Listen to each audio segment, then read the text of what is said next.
here we are. We're going to make some new Colossi. SRD Volume 2/version 2 is out. Community gaming license has been updated. Hope and Fear is for reals published. You can just walk into a Darrington Press Guild store and buy it right now, unless they're all sold out already, which would be very funny considering how quickly Daggerheart Core sold out. But for us today, we are going to be using SRD 2.0 and making some colossal adversaries. Hello to Saga is Great and Not a Hag, and to everybody else who is here hanging out while we are live. Thank you also to folks that are watching on VOD, whether that's on Twitch or YouTube. If you are a patron over at patreon.com/Michael or Underwood, which you should be, because you can get a free membership and still get some cool things and get updates on stuff. But if you're a subscriber at $10 USD a month or more, you already have access to Atlas of Adventure #1, the first in my new Daggerheart-compatible environments series. I realized that I should grab the cover to Atlas and show it off, which is why I was talking here. So here is Atlas of Adventure. We have this amazing cover art by Ehud Kurzweil, with some tweaks and modifications by my friend Andrew Bowman. So shout out to them for helping me make this happen. Other credits and shout outs for that you'll be able to see in that post, and will go in retail. Atlas of Adventure is going to come to retail next Tuesday, September the 1st. But if you can't wait to get your hands on it, you should become a patron now. If you are already on Patreon, you can get Atlas of Adventure for cheaper by becoming a subscriber at the $10 level for 1 month, right? So subscribe, and then if you need to, instantly cancel so you're not renewing. And then with that 1 month subscription, you can download Atlas of Adventure #1, Menagerie of Mayhem #1, and Bastion of Hope. That is how much value patrons get, right? Ongoing production of these projects is supported in part by y'all who are patrons. And so I want y'all to get the best deal on all of these things that I'm making because you help me make them. And then they will go on retail. So that's one big thing of news. I guess Hope and Fear, big news. Big news for me, Atlas. Other news is that Hope Dies Last is coming very soon over on GameFound. This is a triptych of Daggerheart-compatible campaign frames, including Bastion of Hope, which is going to get its first printed edition. This Time Nobody Dies, which is a cyberpunk campaign frame. And you might say, but Mike, cyberpunk is so dreary and depressing. How can it be Daggerheart? Our version of cyberpunk comes with extra capital P punk and hope. Third campaign frame, Shine Your Last, is a space opera / sword and planet inspired by the Netflix She-Ra series and the Star Wars original trilogy frame, where you play as marginalized heroes from across the galaxy coming together to build an alliance against a kind of religious theocracy called the Church of Unity, who wants to eliminate all difference from the entire universe, and that's how everything will get better and there will be order and equality and peace. Understandably, a lot of people have problems with that. So you play the people who are fighting back against the idea of making everybody exactly the same and eliminating all difference in individuality. Also, on top of those three zines, the project is funding the Mechanical Nexus, which is a toolbox zine of additional custom mechanics to use in your Daggerheart game or use with the Daggerheart rules, and guidance plus examples on how to apply those custom mechanics into each of these three frames. That is going to be going live on September 15th, and at ttrpg.fund/HDL for Hope Dies Last. You can follow the campaign. Following is free.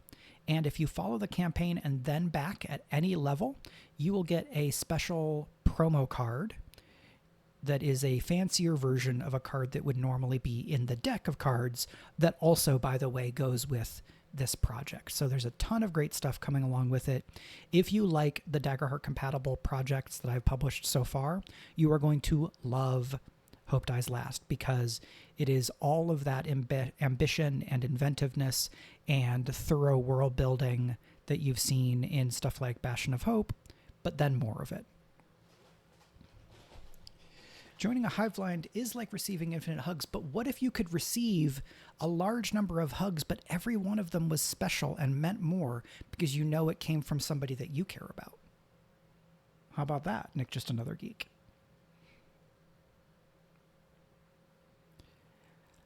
So that's that announcement. Standard disclaimer here. You can see down in the lower portion that we are using the updated community gaming license. This stream is not sponsored by, nor is it in affiliation with or representative of Darrington Press or Critical Role. I'm just doing this because I love it. And we've got our we've got our CGL bottle up there at the top. And now we can start talking about about making some new monsters. In preparation for this stream, I have been singing to myself, "Do you want to build a kaiju? It doesn't have to be a kaiju," right? Because Colossi, right? The frame does not use the term kaiju, which I think is appropriate, right? Kaiju has a particular linguistic cultural history with regards to Japan and its history, right? Looking into the history of Godzilla movies and how people have seen and read those as emblematic of or commenting on Japanese history and culture. Very interesting. We're not doing that specifically here, right? Giant monsters are a thing in mythology from around the world, but a lot of people know the term kaiju. My plan here is we're going to talk some about what is in SRD 2.0 in terms of building Colossi, the elements of a Colossi, and then talk you through how I build one, right? I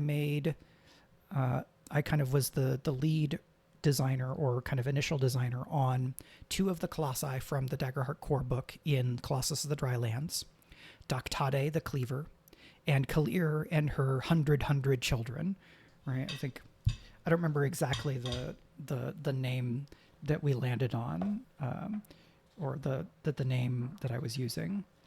Rowan and Spencer, I believe, are mostly responsible for those names. I'm not sure how many Carlos made, but the names are fantastic. So yes, this is me just going back through my core book. Kalir, the Virulent Hate, and her hundred children is the accurate name. Not a Hag asks, speaking of kaiju, do you think you'll ever come back to the LGBTQ mecha campaign frame? Yes. It will probably have to come after all of the elements of Hope Dies Last are finished, just because of contractual obligations from a crowdfunder.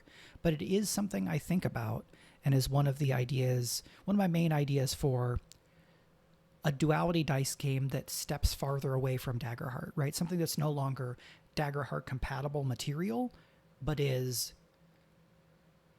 a further departure somewhere between a Daggerheart hack and something that uses the duality dice system, but is wholly different.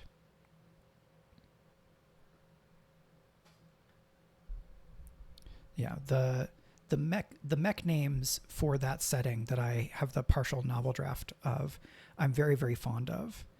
And so it's definitely a thing I want to do more with, but this fall has already become pretty overwhelming.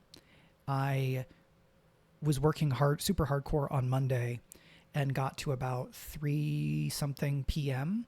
and realized that if I didn't stop and take a nap, I was going to completely crash either that evening or I was going to be completely out of energy on Tuesday. So I've been trying to take good care of myself. It is hard to slow down when there's so many things going on and there's so much to get excited about. But I'm trying to take care of myself so that I can consistently create cool things for y'all in making videos and with this project and stuff like that. So, what's a Colossus? If you haven't read the Daggerheart core book, I would encourage you to get it. I think it's great. There is a lot more there than just in the SRD. Colossi are the marquee adversaries in the Colossus of the Drylands campaign frame. That frame, one of the ways that it's been pitched is Shadow of the Colossus meets Red Dead Redemption, right? Because we have Weird West with giant monsters. And in the Daggerheart core book, within that frame, there are 4 colossal adversaries that are statted out as examples. 1 each at tiers 1, 2, 3, and 4. Now, with the updated SRD, we can publish Daggerheart-compatible colossal adversaries for pay, right?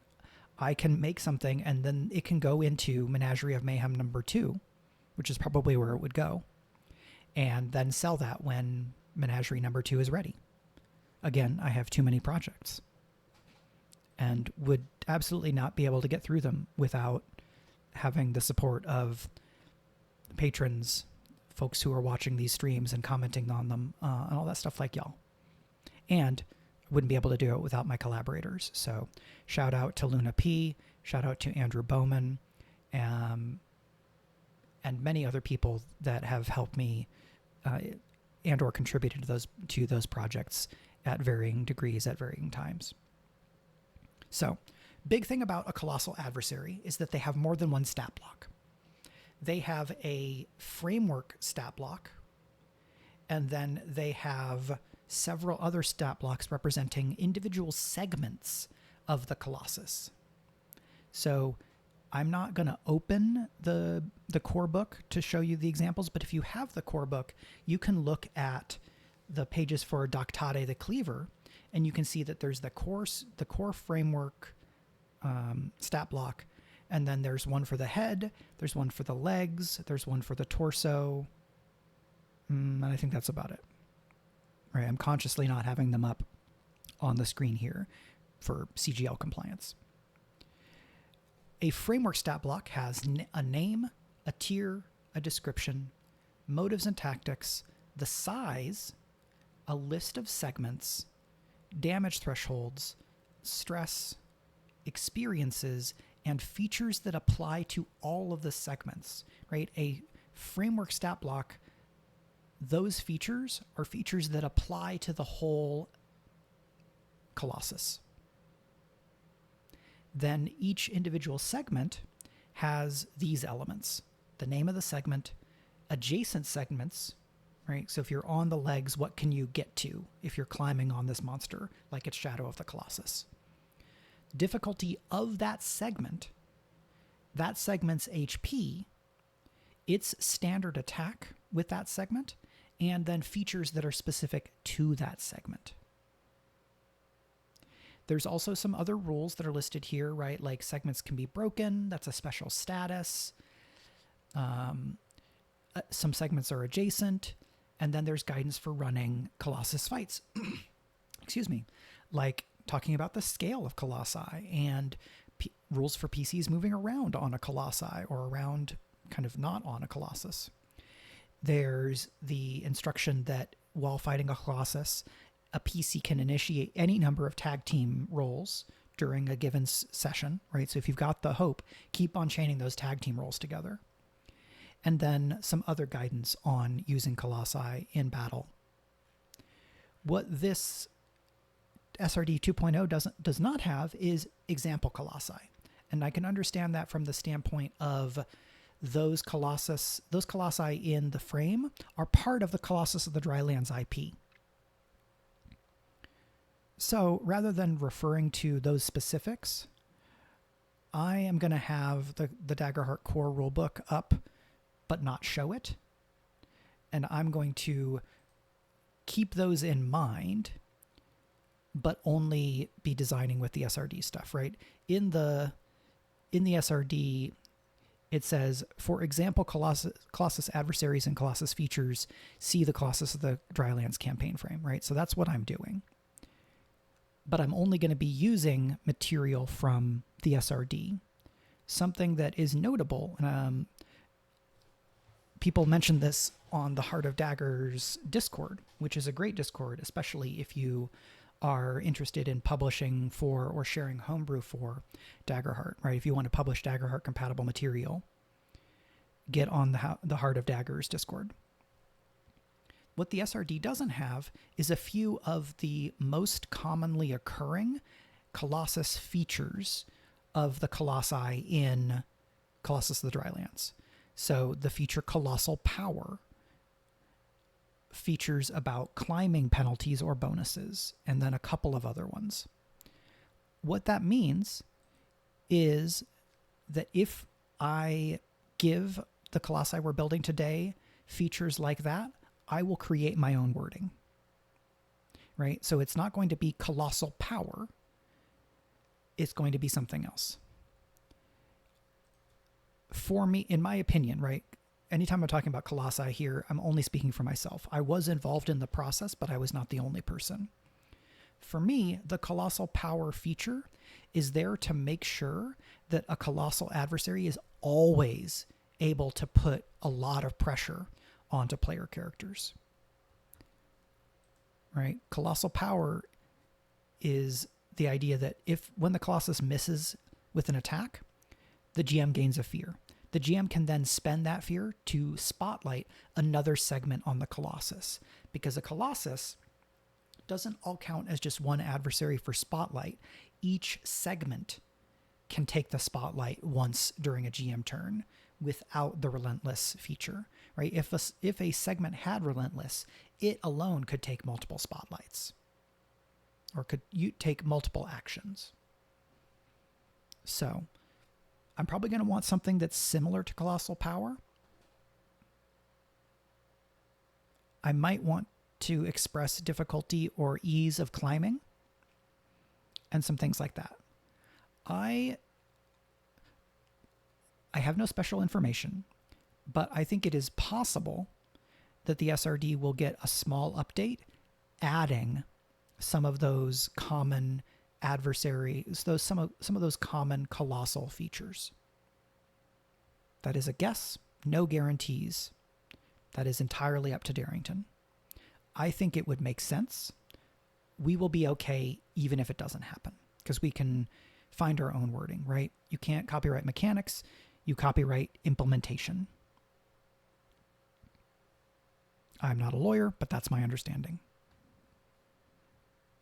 All of that said, I have 3 Colossus ideas that I have been building up, and today we are probably going to do one of the first 2, because the third one is a social primary Colossus, and that's probably complicated enough that it shouldn't be the first new one that we do on streams like this. So my ideas are a giant turtle with 3 legs and a head between each set of legs, with the note that you have to KO all 3 heads close to the same time, like using a countdown, to defeat it. The theme there is something like teamwork versus internal divisions, right? If each head is trying to go in a different direction, this Colossus will never get anywhere. You need teamwork to take out each of those heads close enough together that the Colossus is defeated. The other idea is some kind of animal made of glass where they interact with rainbows and or light, right? There's different lenses or facets of this Colossus catching light, refracting light, doing something, refracting magic, right? If they're made of essentia or something like that, or they're partially made of essentia. Rolling back, if I were implementing this in a Colossus of the Drylands campaign, for being a CGL construct, we cannot use essentia because that's part of the Colossus IP. But magic crystal is a generic term that we can use. And then some other ideas here. Is this harder to climb because it's made of crystal? Is it hard to see at first because it's translucent? Is it easier or is it harder to fight in the dark? Right? This type of brainstorming is kind of how I approach developing adversaries of this type. It's pretty close to what I do for my general adversary development, but I think it's good to take the lead from Colossus the Drylands and think about these colossi as being big creatures that don't just represent a big threat, right?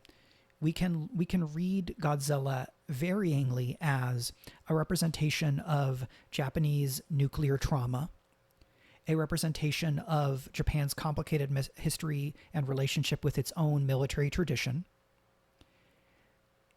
a representation of the conflict between nature and technology, or nature and quote unquote progress. There's a bunch of different ways of reading that figure. We can similarly read other colossal figures in world mythology and world literature as having some one or another kinds of thematic manifestations. I think the Turtle Colossus is probably one that makes sense to start with today, and then I might come back to the other ones. So I've been talking ahead as people have been in chat. So Adventures Lies Ahead made it in time to lurk. Great to have you. Jaybird Thing says, best part of Colossus fights are all the tag teams. So cool to see PCs popping off against incredible odds. 1000%. Jota Hey Corvuja is here. Hello. And yes, we are going to make a Turtle Colossus. So our framework stat block is going to be here. I just grabbed something from the SRD to have some of these core elements. And then we're going to make sure to include all of the elements from the Colossus. So this is going to be another tier 2 Colossus. I think it makes sense for the first thing I build to be a new tier 2 Colossus, because a lot of people are just going to use Ikari in their Colossus of the Drylands campaigns, because that's the tier 1 Colossus. But then you get to tier 2 and now you need 3 Colossi and there's only 1 in the book. So we make a new tier 2 Colossus. We're going to have our description. So this is, right, a 3-headed turtle creature with 3 legs, constantly pulled in different directions by the arguing heads, right? The idea that we have 3 heads, right? There's 3 heads here, and then there's 3 legs that go interspersed, and each head controls 1 leg, and they're always trying to go in different directions. An element here that we can play on is, what does it take to get all of the 3 heads on the same page? Does that become a move or a feature that we include in the stat block? So right away,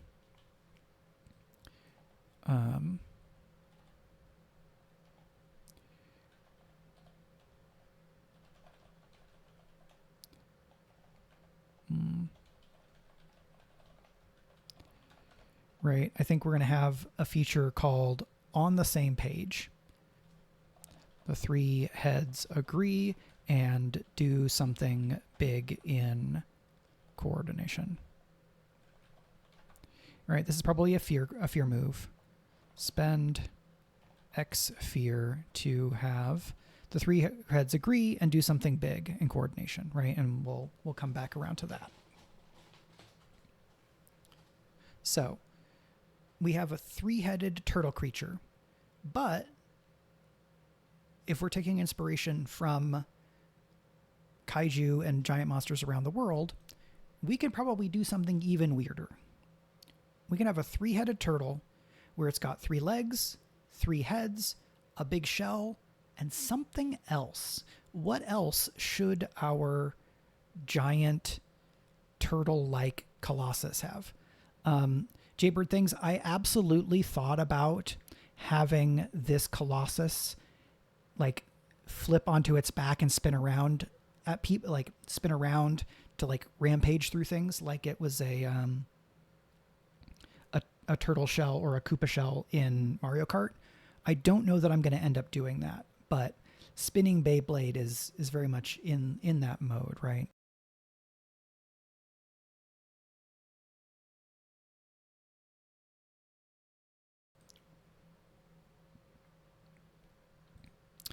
Cave Canum 75 just joined right now, so I don't know if this already asked, but can the three heads be named after three Renaissance artists?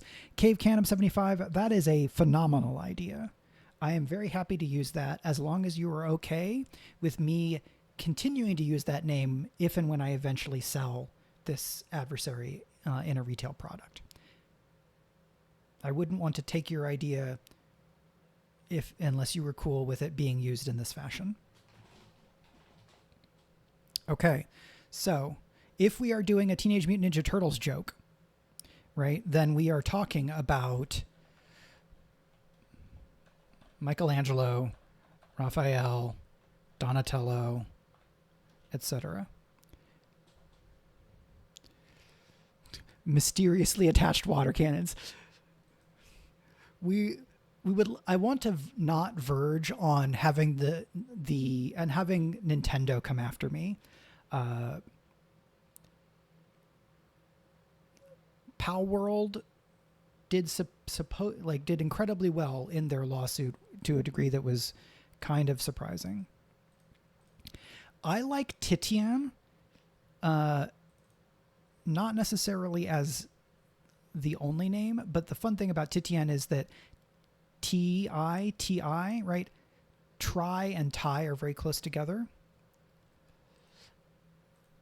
But I think having the name of this Colossus be the names of the three heads and that they together are referred to in that way, I'm totally game with that, right? And so this is going to be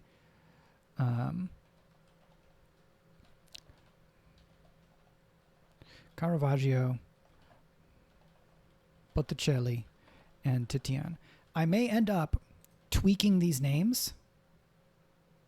A secret fourth head! Yes, Titian, Titan, Colossus. Exactly, that's the other thing.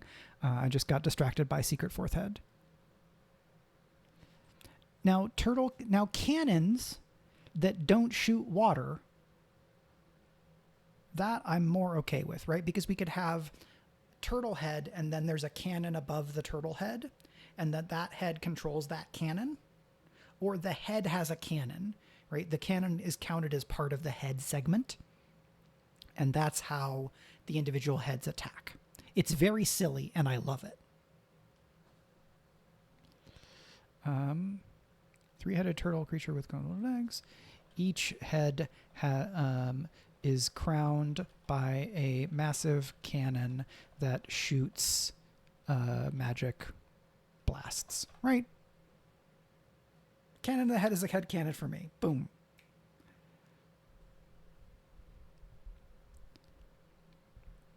So, next we need motives and tactics.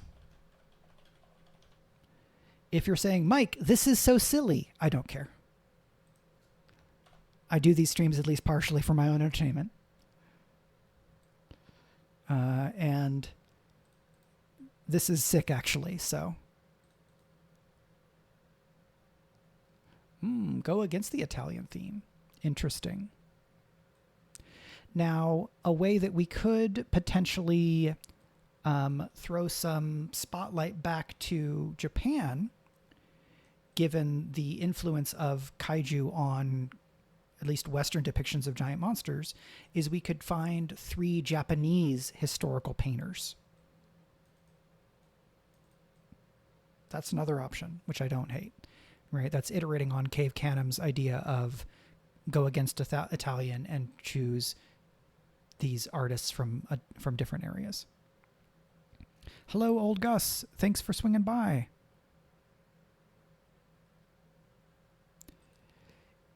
A cannon, each head is attached to a chain, which launches the literal head like a jack-in-the-box. the snapping cannon. Adventure lies ahead. You are cooking. I don't know that I want to go there because defeating the heads or defeating the Colossus is going to require attacking the heads. And if the cannon is shooting the heads, that maybe makes it even harder. If this is a tier 2 Colossus, I don't want it to become too complicated. Because in an imaginary campaign of Colossus of the Drylands, where someone is using the core Colossi and then Colossi probably from Pistol Heart, if we're being honest, right? And some of the Colossi that I'm building, I think it makes sense for there to be a progression toward greater complexity. Because if this is only the second Colossus a party fights, I don't want the fight to be too complicated.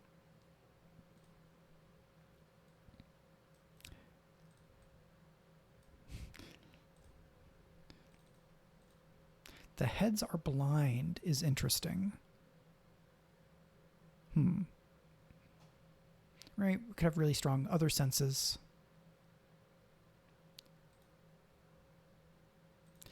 Comparblint mentions, definitely have to bear in mind the limited toolkit available to a level 2 party. Absolutely. Very good point, and thanks for hanging out. So.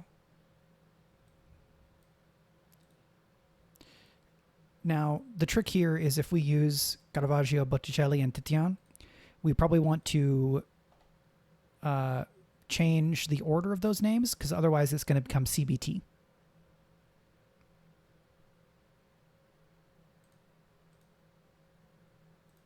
Which will be confusing and have bad SEO.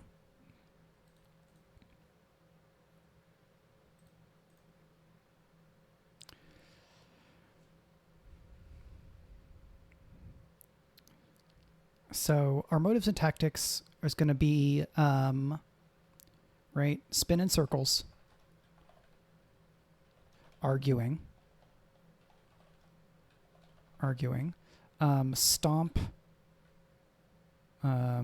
pesky mortals, blast,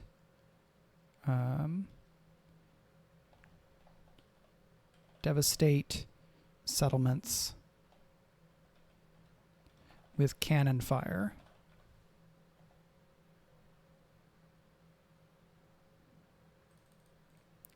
All right, spin and circle. We do these are alphabetized. So we're going to rearrange them.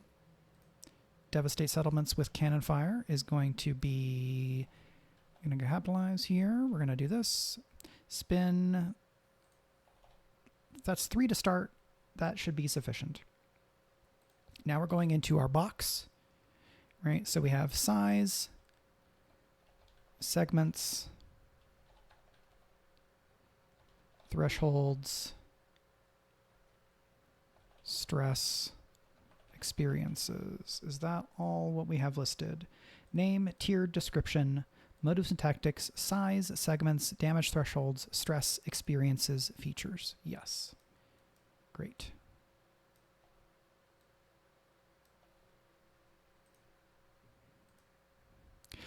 Gödel Eschebach is also very funny. Nick, just another geek.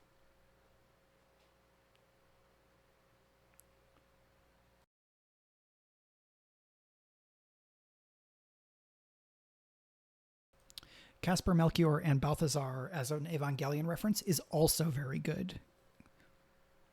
Y'all are reaching the point where I have almost too many options.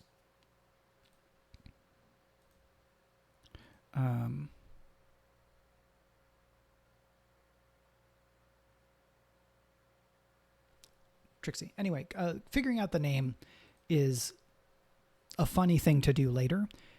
What I want to do now is focus on the designing the mechanics stuff. So we are going to say eat long, right? So we have this giant turtle shell, and then we have the heads. I think it's going to be about,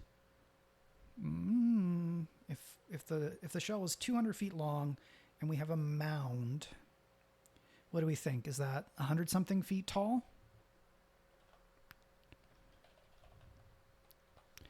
Also, I've decided something on the very top, right?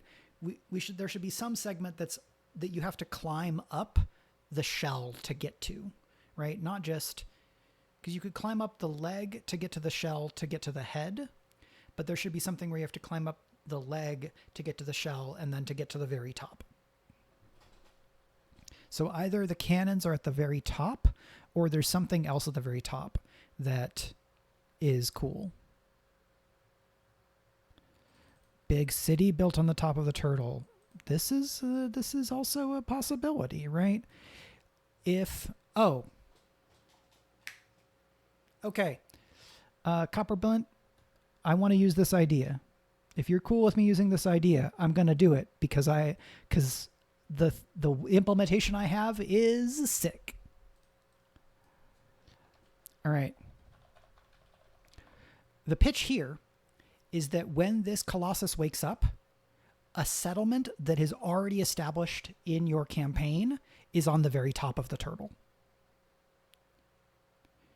And so they are held hostage to the tromping around of this Colossus adversary. And if we are going to be thematic, this should be a city or a town divided by infighting where people can't all get on the same page, right? Whether that is just thematic resonance with the turtle themselves, or whether the turtle's infighting has like spiritually informed the city.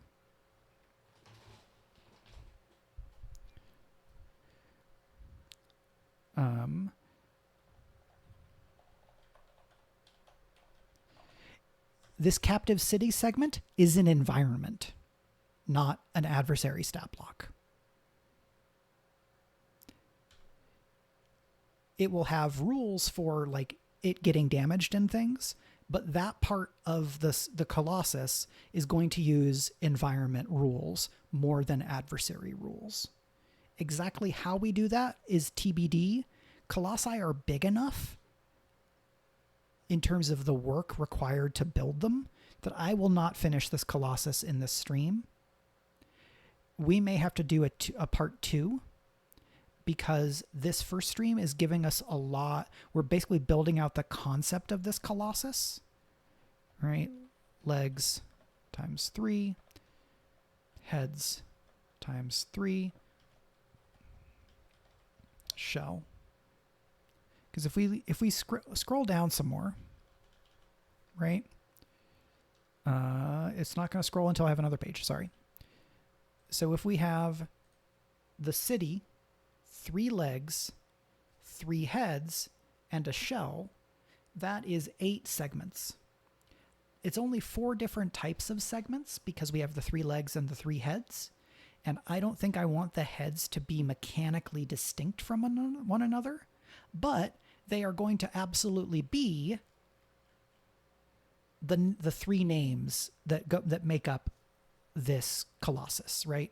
So it would be heads 3, and in the description or somewhere, right, the idea is that you know that, well, this one's Caravaggio, this one's Botticelli, and this one's Titian, right? And when you make your map or your... Okay, digression. I have a lot of nervous energy today because there's a billion things going on, and I was excited about this Colossus thing already, but I need to make a short digression and give a huge shout out to every single person who is physically building Colossus miniatures or maps and things like that for your games. Every single one of you that builds a physical Colossus and posts a picture to the internet makes my heart grow 3 sizes. Carlos and I send each other pictures of people's Colossus miniatures so that we can basically digitally high five across the internet because it is so cool. If you are hearing this and you're like, oh, I hadn't thought to do that, and you want to do it, I want you to do this as well. And then I humbly, not so humbly, honestly, I excitedly request that you share pictures of your Colossus when it is done. The best places to do that are Blue Sky, the Daggerheart Reddit, and Heart of Daggers. You can also send it to me directly. If we're already in contact and you do this, you can just send it to me and I will be very happy. Cave Canem 75 says, since it's also new to the SRD, is using faction relationship mechanics to mediate either between the heads of or the parts of the city too much? That's interesting. Where that leads me is the idea of, right, you're engaging with the city, and then you have to do something in the city in order to be able to defeat the Colossus. Whether that is you need to get something from the city, or there's like a magical connection between the city and the Colossus. This could even turn out to be a social Colossus. If the idea is, if you figure things out and you get if you basically solve the challenge in the city, maybe the Colossus just goes to sleep.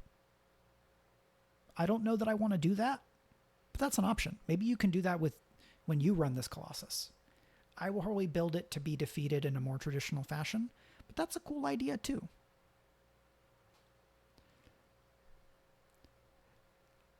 If I was going to go with that direction,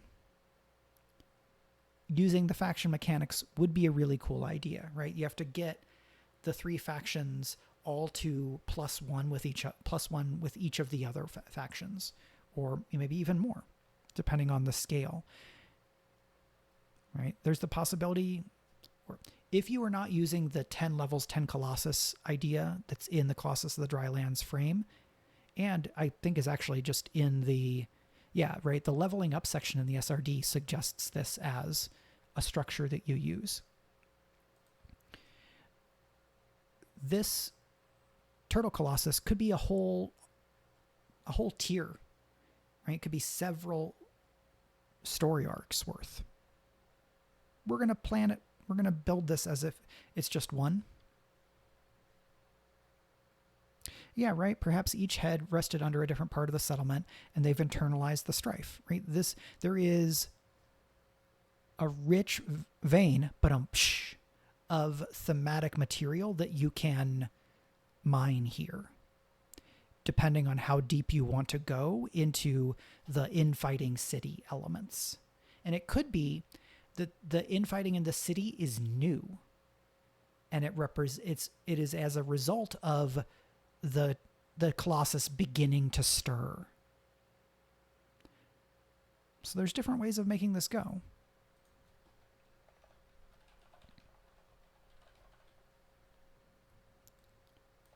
So I think for this stream, because we're already at an hour, and I did start a little bit late because we're only at about 50 minutes on the stream, I want to think through some more concept level stuff. And then I think part 2, the Colossus design stream part 2 that I will do at some point, either next week or some other time, because I'm also going to be doing streams for Hope Dies Last. Part 2 would be writing out the rest of the features and the segments. But for now, we can go back up and finish the rest of this, right? So segments, we have the city, or let's see, city, shell, heads times 3, legs times 3, shell.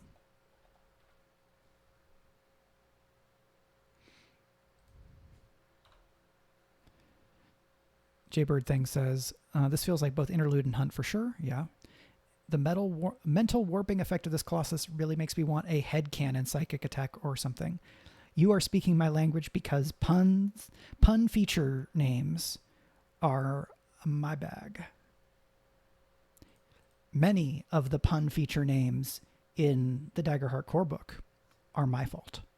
I'm not going to claim all of them, but a decent number. Puns, pop culture references, alliteration. I use it all.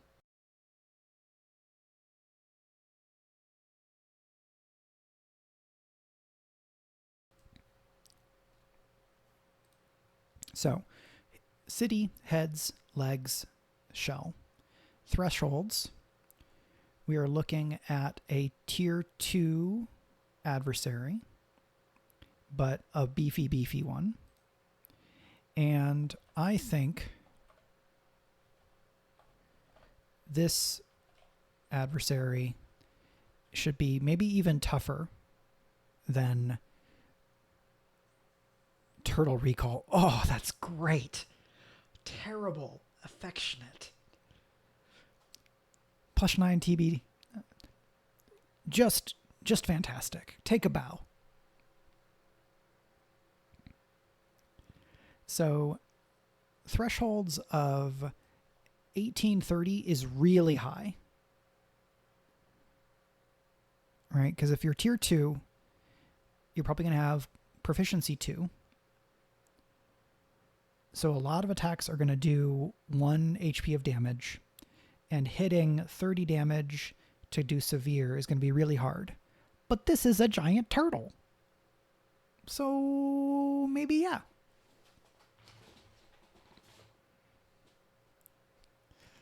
Oh, well, I'm sorry about that. Eventualize I had one, but I'm glad it's not a total. Your trip is not a total waste. But I think, in addition to being tough, I think this Colossus should also have a pretty good amount of stress. I might change this to be slightly less stress, or that more things tax this Colossus's stress to represent how the heads are fighting each other. That could be cool. Experiences.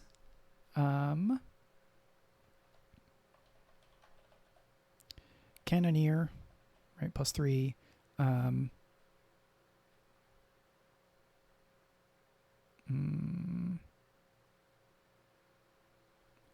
What should our experience for the turtles are good at arguing with themselves? The turtles are good at arguing.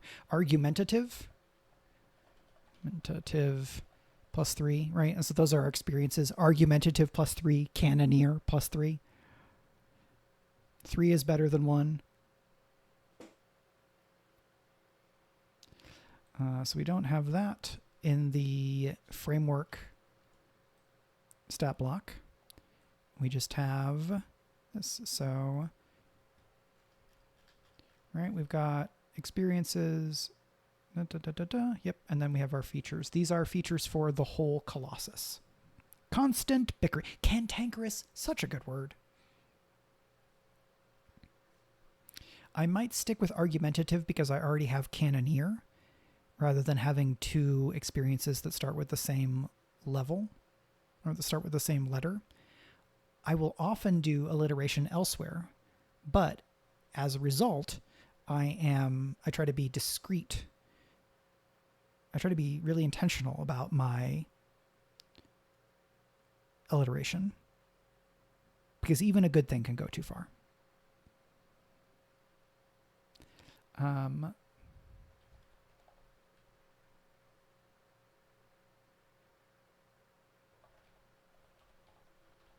I could be very silly and have a passive that's called unrelenting. Is that relentless? No, it's unrelenting.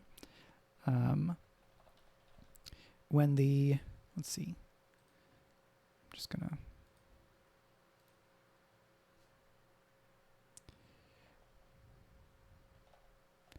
the Colossus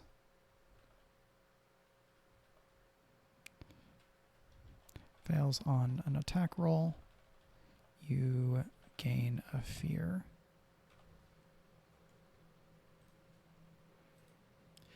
Gaslight ripoff of Gaslight Gatekeep Girl Boss sounds very promising, and so I approve.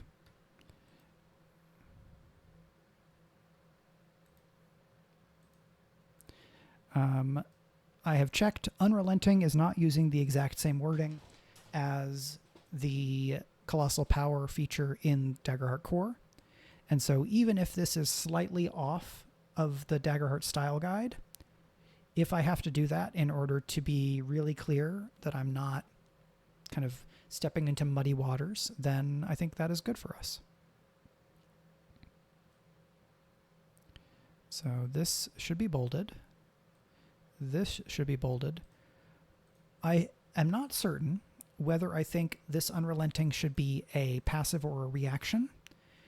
Momentum was changed from a reaction to a passive, and I think that this feature, like a Colossal Power, is the kind of thing that would end up as a passive under, like, if I just had Spencer or Sadie or Rowan or somebody who could kind of give official word from Darrington on the call right now, and this somehow became a Darrington project, which it's not, right? If I was getting advice from them and I asked about this, I think there's a decent chance that we could end up with the wording.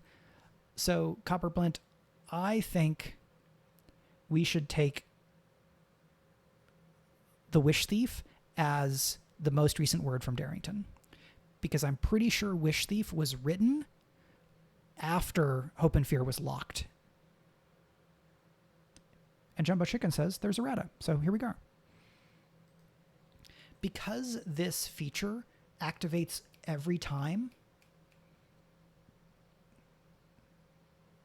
I think it makes sense as a passive.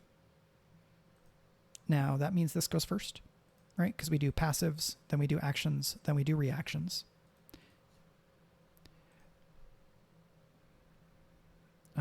And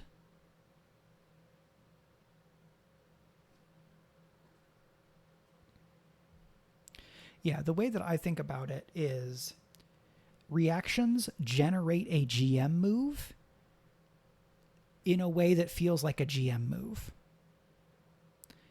For me, momentum or something like this doesn't feel like a GM move because it's just a side effect of a thing I am already doing, right? As the GM, I do a thing, and then there's a result. I'm not reacting to my own stuff as an extra GM move.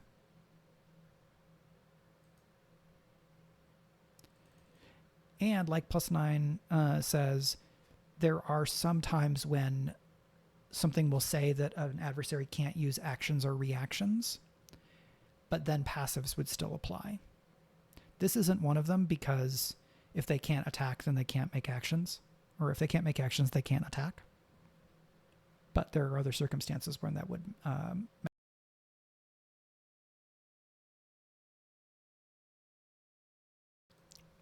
Okay. So we've got our legally distinct Colossal Power. We have our sketch for something that makes it so that all of the heads agree and do something big in coordination. We know that the heads, head cannon, right? This is very far. Probably 2d10 plus 2 physical. Oh, wait, no, it's magic blast. So these are going to be ranged magic attacks. Shell. And so adjacency, right? So legs go to shell. Shell goes to legs, head, and city. I might even do lower shell, upper shell, city. Or in the shell stat block, I say that you can't, you actually have to, this is the thing to do, right? Shell,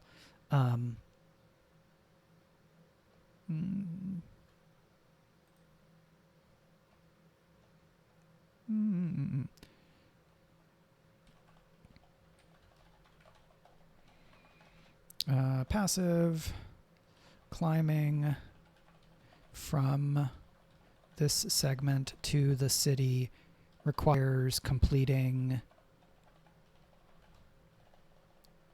a progress countdown. Basically, that if you're trying to climb up the shell to the city, it is a lot harder, right? It takes a lot of climbing. I don't know that I want to also say, oh, well, and it takes a 4 count to go from this leg over here to that head over there. That I don't know that I want to get that granular. Dramatically, the thing that I want is for it to feel like it is hard to climb from the base of the shell all the way to the city. That's what I care about.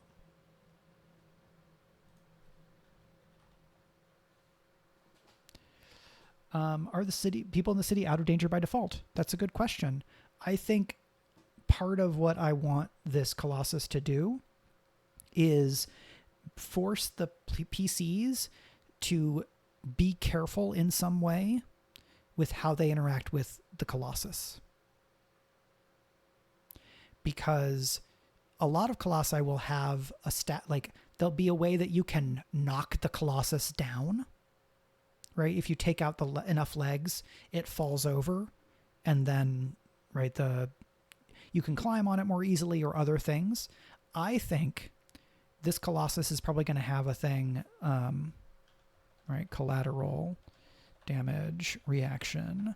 If the Colossus becomes toppled, tick down the city disaster countdown. So the idea would be that the city segment has a countdown of damage to the city. And if you topple the Colossus, right, you knock down 2 legs and it falls over, that's damage to the city.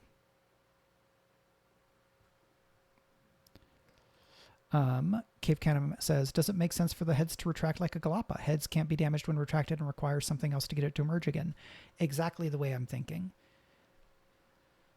What I had been thinking was that you have to destroy or break all 3 of the heads at the same time. Because if you break a head, then it pulls back into the shell and starts regenerating. And if you bonk them one at a time, but you're not fast enough, the first one will have regenerated by the time you bonk the third one. Bonk is a technical term. I am an award-winning game designer. Bonk is a technical term in this situation. No, it would be broken is the appropriate term. So I realized I was talking slightly away from my mic, so apologies if I was very soft. So the city disaster countdown is something we're going to build on. We're going to use environment rules for the captive city. I'm very excited about that. The legs are not going to be as exciting, right? They're probably going to have a stomp attack, and there's going to be some probably passive feature or something that talks about how it is that this Colossus moves around when the heads aren't all in agreement. The heads have the cannon, and then they'll have the rule about retracting and regenerating. Or the retracting and regenerating thing will be on the framework stat block up here. And then there'll be some, I don't think the shell segment is going to have an attack. I think the 3 heads and the 3 feet all having a standard attack is enough options for a GM running this Colossus, right? That's potentially 6 different chances to make an attack if you're having to use the unrelenting feature again and again and again because you're still missing your attacks.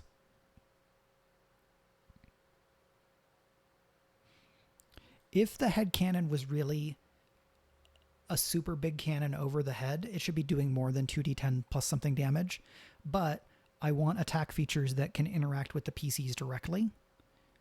So either the cannon becomes a different thing, and then either the cannon does lots of damage, but then there's a different thing that is the standard attack that's going to interact with the PCs, or I'm going to have to square that circle. Bass Pro Shop Pyramid. Jaybird Things, your players sound real cool. So what we have so far, I'm just going to move all this down onto the next page. We have the excellent idea of naming the heads after Renaissance artists as an homage to Teenage Mutant Ninja Turtles. We could alternatively name them after Japanese historical artists or artists from other places around the world. The thing would be, is there a historical trio of artists that all hated each other? And if so, is there a trio where then they had to work together at some point? That would be especially fun. So we have Caravaggio, Botticelli, and Titian. Our Tier 2 Colossus. A three-headed turtle, a turtle creature with three legs, constantly pulled in different directions by the arguing heads. Each head is crowned by a massive cannon that shoots magic blasts. A captive city lies at the top of the shell. I will change this description at some point, but we're just beginning. Ah, yes, Errol, Oem, and Ehrlich. Good names. Oh, sorry, that's leftover from my lunch. This giant turtle creature has the motives and tactics: devastate settlements with cannon fire, spin in circles arguing, stomp pesky mortals, and I think we're also going to do endanger the city, endanger the captive city. Spin in circles arguing, stomp pesky mortals. Size 200 feet long, 120 feet tall. Right, that is a fair amount to have to climb. Segments: city, heads, legs, shell. Thresholds: stress. Our experiences of argumentative and cannoneer.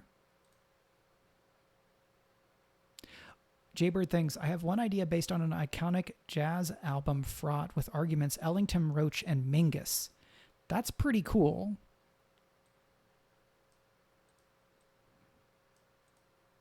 I'd like that. I don't know that I'll go with it, but it's a great suggestion. Now, the funny thing here would be if I also gave notes that said, you should come up with your own name for the heads of this Colossus, because then every one of those can be correct. For our Colossus, we have a few framework features.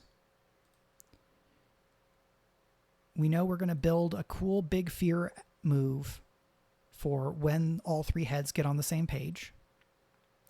We've got our segments. We know we want to have the captive city using environment mechanics. We have head cannon as the standard weapon, standard attack for the heads. Thank you for that. The shell is going to require a countdown to get from wherever on the shell to the captive city. And we know that there's going to be some kind of collateral damage idea or option. And this would be when the Colossus becomes toppled. Tick down the city disaster countdown, where you have to protect the city while you're fighting the Colossus. Maybe you need something from the city to defeat the Colossus, or you're just trying to not let the city get destroyed, because maybe in the city segment there is a passive that says if a player character is in the city, they can make action rolls to tick the disaster countdown back up, right, to keep disaster from happening. And that's a really great core of a Colossus concept. It would not be hard for me to just write the rest of this today. Doing that while streaming because y'all are being very funny and smart. That is probably a little bit out of scope. I like to try to keep these streams not too much longer than an hour. So I think we're going to come back and do a second Colossus stream to finish this adversary. Saga's Great asks, in an environment frame, you ask the players questions. Any chance you could still add a question in that same regard for the turtle head names in the stat block, or is that not viable? That is a fun idea. I think the trick is that if I did that, I would need a title to give this Colossus, right? It would be Caravaggio, Botticelli, and Titian, comma, the Warring Trio. And then in the stat block, I would always refer to the Warring Trio. Because these stat blocks refer to themselves, and it's going to be important to have the clarity of being able to refer to itself. Now, I could say when this Colossus or when this adversary. And that's certainly an option. So these are all things to consider. I am so delighted that there's so many people here and all y'all are very excited. The Three Front War is also pretty good. Excited about Colossus design. I am excited to see other people's Colossus designs because I think the Colossus framework is really, really fun. And I've heard some rumblings about certain platforms that might be doing things with Colossi as well. And I realize that if I put some Colossi in Menagerie number 2, I get to commission art for those Colossi. And that's very exciting to me. Plotty fingers go right here. So thank you to everybody for hanging out. I have some streamer logistics to do. So thank you to Cave Canum 75 for following. Thank you also to Copper Blint. Saga is great.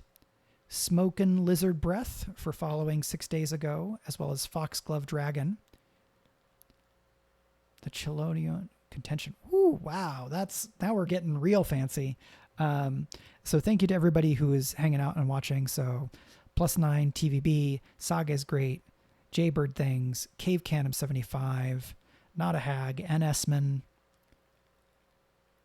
Copper Blint, Adventure Lies Ahead 1, Etten Entertainment. That might be everybody. Nick Just Another Geek. And Alan Tucker. Jotebe Corvuja. The Ian Felix. And everybody else who is lurking, folks who are watching on VOD, whether that's on Twitch or on YouTube. This video will show up on YouTube tomorrow morning. As a reminder, you can, right now, get Atlas of Adventure number 1, the first in my Environments book series that are compatible with Daggerheart, over on my Patreon as a subscriber at the $10 or up level. That's $10 USD. You will be able to buy Atlas of Adventure normal retail next Monday on September 1st on, ideally, DriveThruRPG, itch.io, and Heart of Daggers. I have contacts now at DriveThru and Heart of Daggers, which makes it easier to coordinate publication. And you should, if you are not already doing so, follow the Hope Dies Last project at ttrpg.fund/hdl. We are incredibly close to 500 followers, which is a great milestone and helps signal to GameFound that the project has reached kind of like a critical mass of interest.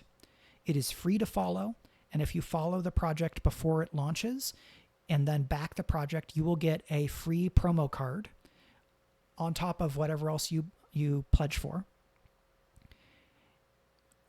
We are going to have more deep dives into the different frames as updates leading up to the campaign's launch on September 15th. And then when the campaign launches, there will be even more information, and I will invariably do a stream either on the day of the launch, or the stream that week will be about Hope Dies Last. So I'll just make a direct appeal.